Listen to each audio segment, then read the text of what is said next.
Ito yung nabili kong pure tofu, cut liter. Ayan, ang pinili ko ay lemon.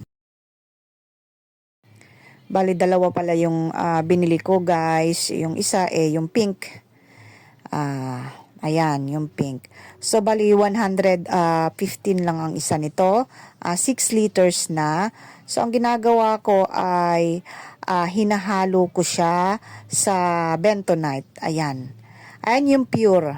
Nakita nyo walang dust yan kasi tofu pure eh. Mas maganda siya actually sa bentonite. Kaya lang mas mahal ang pure tofu. So, ang nakakaganda lang ng pure tofu is splashable. Tsaka wala siyang dust. Napaka-mild niya. Tsaka maganda siya sa mga cut natin. So, hinahaluan ko siya ng bentonite. Ayan yung bentonite, may maalikabok. Ay, may dust siya.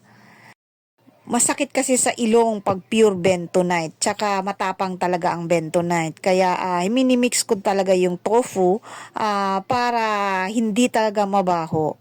Malakas yung clumping niya. At nakakatipid talaga guys. Kasi yung isang bentonite na 10 liters tsaka tatlong tofu na 6 liters, dalawang buwan ko na yung gamit. May 5 pusa ako. Ganun siya katipid. Kasi nagka-clump talaga siyang ng maigi. Hindi yung buhaghag yung nila, yung dumi nila. Hindi na ako bumibili nung ready mix na kasi gusto ko mas marami yung tofu kesa sa bentonite. So ako talaga yung ang nagmi-mix para mas maraming tofu. O kung gusto niyo rin ng ganyan, check out nyo na, nasa Yellow Basket.